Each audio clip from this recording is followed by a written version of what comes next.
Hi everyone, my name is Tim Compton. I'm the Artistic Director here at GoggleWorks, and today we're here with Craig Hill sharing his artwork in the Cohen Galleries. The show is Blurred Elegies of Futures Past. And welcome, Craig. We're thrilled to have you. Thank you. What a wonderful experience. Yeah. I want to thank everybody here at GoggleWorks for all the help in getting the show fully realized. Awesome. Yeah, it's a great show. If anyone watching gets a chance to kind of come in and check it out, we would strongly recommend that. Why don't you tell us a little bit about you and your art and kind of where you're from? Okay. Well, I've been painting for 25 years now. Yes. So I have a long history of drawing and painting, printmaking, and sculpture. I currently teach drawing and painting at College in Gambier, Ohio. And my artistic practice now has become a process of give and take, push and pull, and kind of thinking about the work formally, but also with the materials, thinking, how do these images work together conceptually? Now, all the images in my works have a certain history to them. They are things that I've collected through my childhood and I still have. Comics, newspapers, coloring books, all of these things that I've collected, and I have a certain association with this stuff. So with that, the history and the symbolism in the materials I'm using, and with the process, I'm creating these worlds that are somewhere between dreams, memory, and reality. Yeah. So they all come together in a unique way, I do start to think along the arrangements and what kind of associations people will have. I'm not too heavy-handed with it because I want them to have their own experiences with their own history and their own connection to these types of images, because some of them are quite familiar. Like, Wizard of Oz, Santa Claus, G.I. Joes, Superman, and superheroes. So everybody has some kind of connection to it. So I leave it open-ended for them to have some kind of experience with it. And then the process also becomes a metaphor for memory and selectiveness of memory.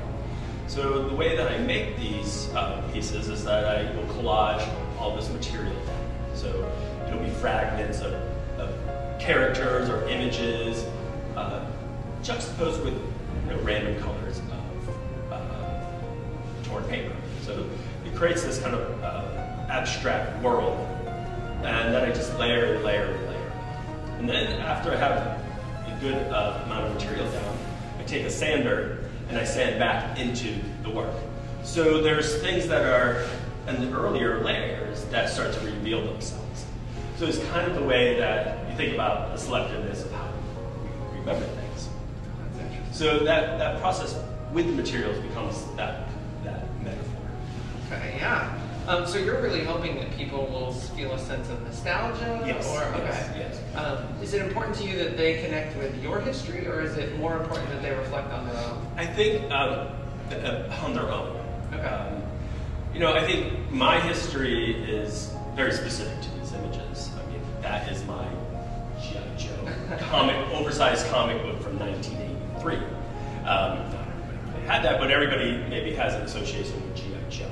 And then I have Santa Claus juxtaposed with it. So it kind of becomes like this strange Christmas unveiling of this subject. Yes, but I think everybody's going to have their own connection to these. And some people might not have a connection, but I hope that they get something about, maybe it's just a pure visual experience, maybe they do get a sense of time passing, history, memory, dreams. So hopefully that they get something from that. I think it's impossible to control what everybody thinks. Sure. I notice you have a lot of different scales of work. Mm-hmm. Is the scale related to sort of the way that you hope people will interact with the piece? Well, I always see scale as a way of looking. The smaller framed works, they're shadow boxed, and you look in, you really start to delve into the nuances and the details of the works.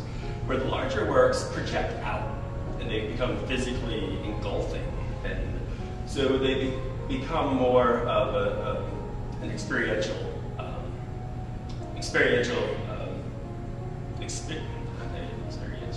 They become very experiential in the way that you look at them. Sure. They can become objects that move out into your space. Is it important to you that people understand the process that goes into these works, or is the visual outcome of the piece the most important impact? I don't think it's necessary for the viewer to know how it was made. I think there could be assumptions made by the viewer, but it is more about revealing and hiding images, and the sanding that goes into it is a part of aging the work. It's not clean, it's not precious, it's not new. It makes it quite clear to the viewer that these images, this material, this stuff has a history, and it has a very deep-rooted connection to my childhood and my development. And it's really interesting of thinking about how childhood imagery affects our development into adulthood. And there's a lot of that interplay in each of these works. That's great. I was talking to my daughter, who was probably 10 at the time. She told me that she often gets her dreams and her memories mixed up. She doesn't know. Sometimes she's unsure what was actually a memory of hers or something that she dreamt.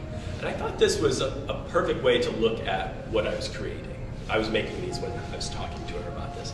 So she said that, and I said, oh my gosh, this is exactly what I want my art to do. Is it dream? Is it reality? Or somewhere in between? And I think with the way that the process and the images come together, and it does have that kind of dreamlike memory visualization in these works. That's fantastic. Thank you so much for sharing a little bit more about your work. And we're really excited to have you. Thanks so much for coming. Thank you for talking with me, and thank you for all of your help with this exhibition. Absolutely. And if you want to come see the show, it's going to be open through the month of November here in the GoggleWorks Cohen Gallery. So we hope to see you soon. Thanks. Thank you.